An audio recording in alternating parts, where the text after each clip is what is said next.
Alright, so hello everybody, and welcome to a progress tour kind of thing of OakWood Zoo. And welcome back to OakWood Zoo in the first place.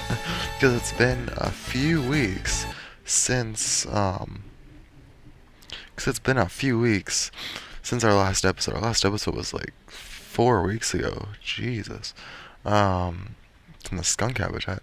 So I figured this week, or this episode, since I've been gone for a while, and plus none of the season 2 episodes we've had so far have had any tour or anything like that on them, I figured that this episode could be kind of like a tour of everything we've done so far in season 2. We're almost like basically the halfway point of season 2. Plus, I have a new enclosure that I have not shared with any of you, and I didn't have enough time, or sorry, I didn't have enough footage to make it a speed build or and its own episode. So I decided to combine them into one, a progress tour plus a new enclosure. So I hope that will satisfy you all. I do apologize for missing out the past 3 weeks. I terribly sorry, especially because I said right after the DLC would release, I said that the channel would pick up speed and we could have lots more uploads. We haven't had any uploads for the past 3 weeks. That is my fault. Um, the game kept I can't talk. The game kept crashing for about like a week, and then I still had to finish something, and yeah, just things. And then I also had like other things in real life to deal with, so it's kind of like all over the place. But we're here now. So starting off with going right into the progress tour. I'll also talk about after we're done touring all this stuff. I'll talk about the where we're going from here, what we're building next, and maybe like what we can build for the new animals of the tropical pack. Maybe. I don't know. We'll see. So, starting off with episode 1 of season 2, which was the Benchmark enclosure. So this is the pause game we're playing now. This is honestly one of my favorite enclosures for like building, for like climbing structures. I really like the climbing structures, mainly this, and the foliage. The foliage, so we can see the keeper walking past. Look at that. Look at that handsome man right there. But yeah, the foliage works so well in this. Like you see it like overgrown. Um, it looks so natural, and it just looks really good. I love like the fallen rocks and stuff and fallen trees. The climbing structures are also really nice for me. So moving forward, but the foliage is definitely hands down my favorite. I'm just gonna skip over here because we're trespassing, and then we move into the inside building. Which will it let me get in? No. Let's go. Amazing, you can get a good overhead view of the foliage. This is truly like the greenest habitat in all the land of OakWood Zoo. Okay, so we're on the inside now. Yeah. We can just go up here. I think we only have one Binturong, and I believe it should be backstage because we haven't seen it yet. But I like this. It just looks so subtle and natural. It's really good. The Binturongs really use the climbing frames, which is unfortunate. Don't know why, but yeah, who knows. So let's go into the backstage part. Of course, we can't do that because the game won't let me. But yes, this is our backstage area for the Binturongs, and then we should have, yeah, here he is. Or here she is, sorry. Our Binturong. Looking lovely as ever. The bear cat. Alright, so that is the Binturong enclosure. If you want to check out... Okay, I'm going to pause this again because we're getting a little laggy. If you want to check out habitats like this one, this one, this one, this one, this one, and this one, you can check that out all in the Season 1 tour along with the entrance, which is basically the roots of this park and how we put the first season together. You'll see like things like butterflies, emus, wallabies, basically the entire Australia section, plus a few animals of Asia too. So that's nice. Okay, so moving forward to episode 2 and 3 of season 2, we have the armadillo enclosure, which is this like inside building. Armadillos are not here, neither are the skunks, which we're about to see also. So that's unfortunate. Let's change the camera or the lighting here. Get a bit better. And we have this kind of like deserty kind of savanna outdoor area for the armadillos. We have a little burrow here hidden. Yeah. Looks very nice. I like the tree in the middle, just kind of like overwhelming everything. Casting a shadow makes it really nice, just like very subtle and natural. Very nice. Alright, so moving forward past this, we have the skunks enclosure. Which again, try to put a bit more light. And this is basically a lot like the armadillo enclosure, except for this one it's a lot more green. Use a lot less like yellowish types of plants and more greenery to make it seem like a forest or like a grasslands type of area for the skunk.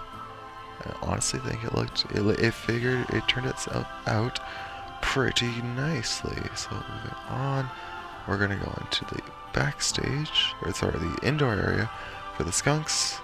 How is this already cracked? I just put this in. Like, how? And then we have the burrow, or the den, kind of, for the skunks. I know skunks don't... come on, game. You freaking have to be that way.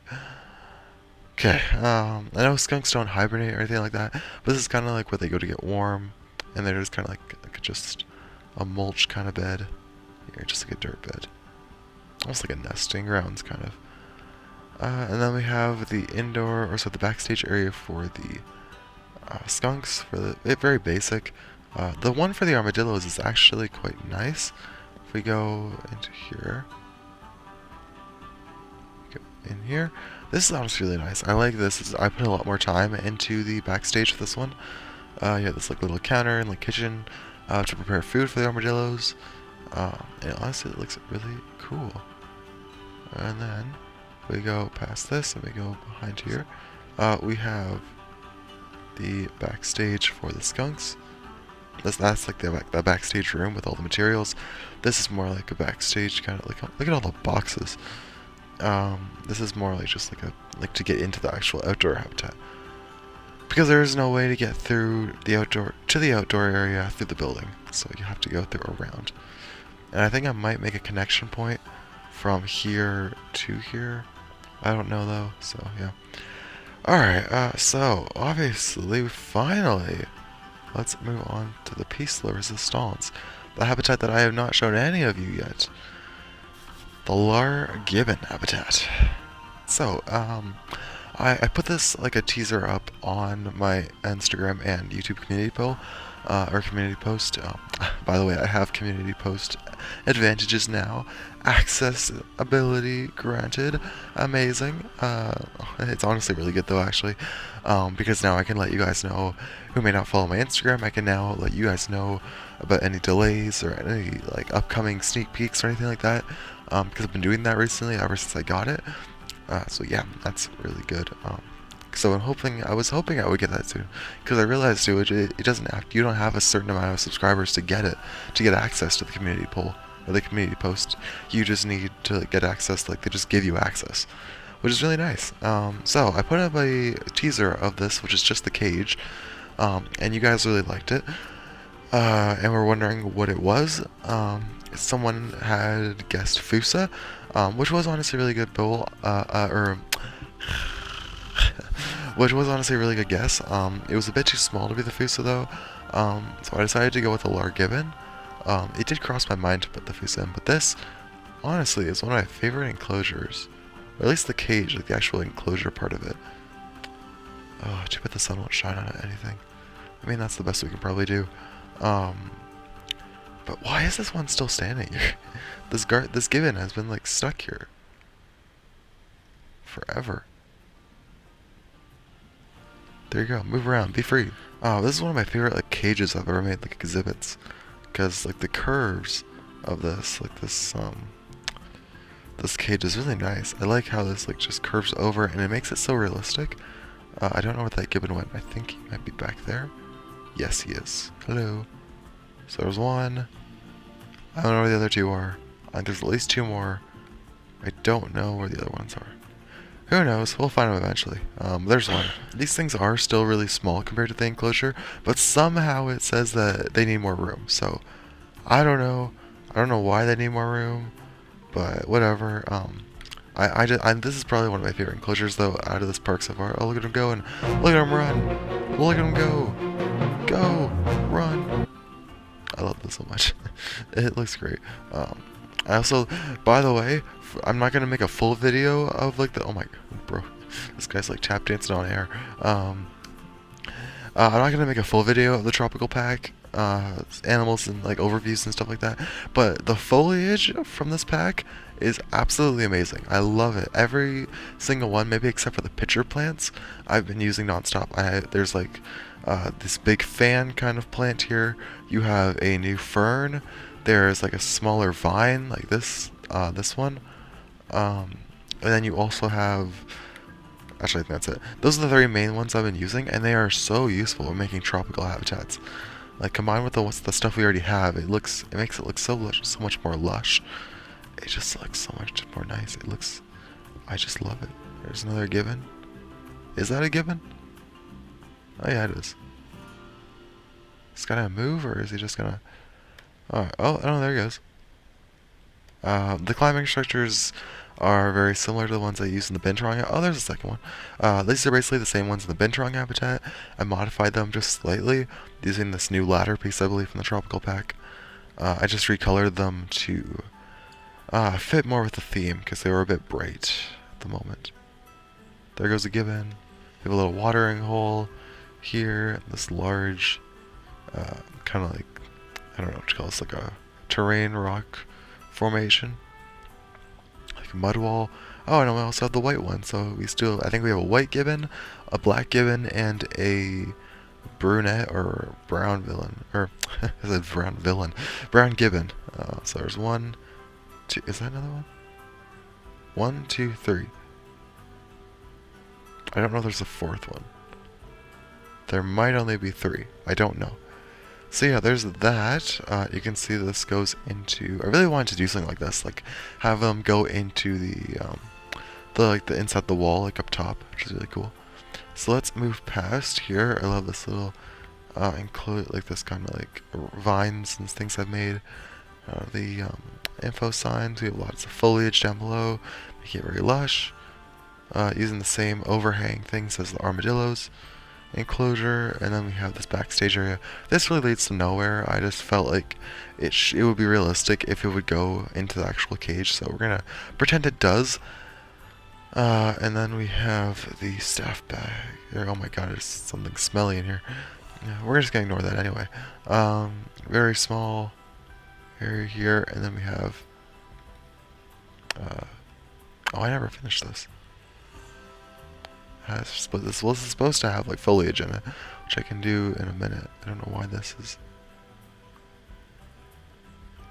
What the heck is happening?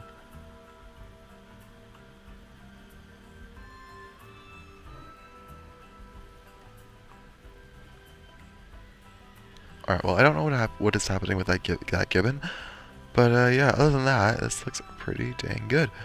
Woo! So, that is what I have. This is basically like the borderline point for the Asia section. This is where Asia cuts off.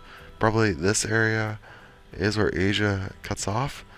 And then this part is transferred into the North America section and the South America section. So this will probably be North America.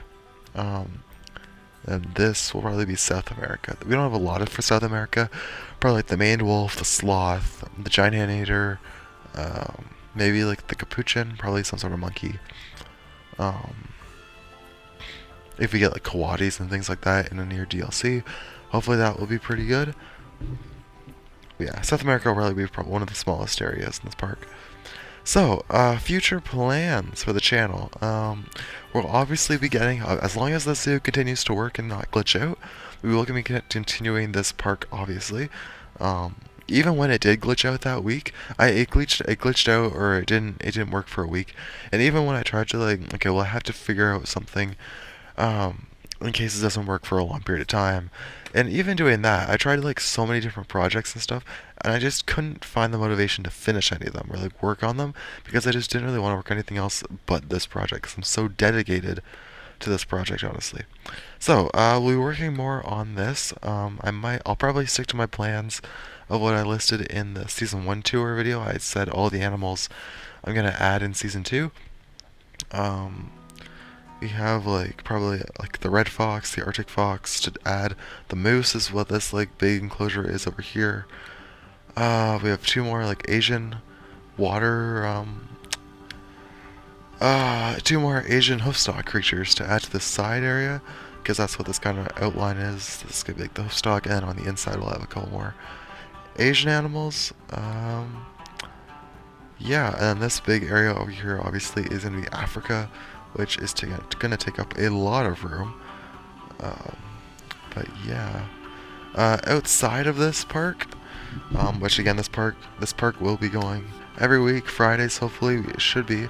Um, that for other series we have, I'm probably not gonna bring back Fall Guys series. I know that series is like long dead, like 3 months old.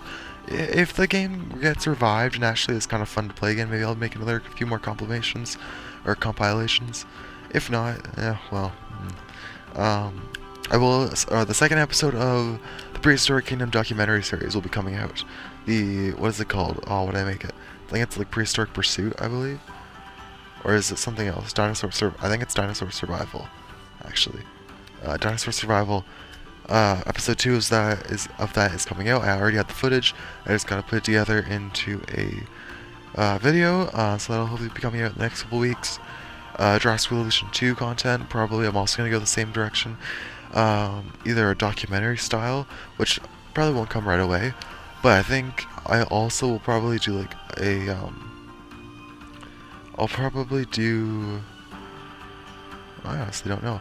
I'm currently building a giant park on Jurassic Evolution 2, like a new park, which is gonna be like carnivores versus herbivores, half the park, because of square maps. I'm gonna do half the map as carnivores, half the map as herbivores. So I might do a video on that. Probably gonna have a mini series on that, like 3 or 4 episodes. Not anything too crazy. But long story short, definitely mainly sorry, I'm all over the place today. So to the point. New episodes of OakWood Zoo will be coming weekly, hopefully, or they should be coming weekly as long as the zoo continues to work. Dinosaur Survival, the Prehistoric Kingdom series. Next episode will be coming hopefully next week or the week after that, and then we'll be going into episode 3 later on. Jurassic Evolution 2, I have no idea where that settles into the schedule. I'll do my best to figure something out.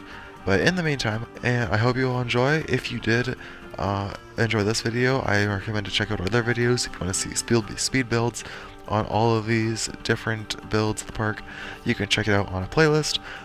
If you enjoy the series or any of our other series, make sure to subscribe or leave a like, because it helps the algorithm a lot to spread my content more to other people. And it honestly just helps us grow the channel more and more. We're almost at 500 subscribers, which is really, really good, honestly. Which is amazing. If we can get maybe up to like 1,000 by the end of the year, that would be like shocking to me. So I hope you all enjoy. I will see you all next week for Friday. I promise I will not be late. I promise. Or at least if I am late, it's for a good reason. I'll see you guys later.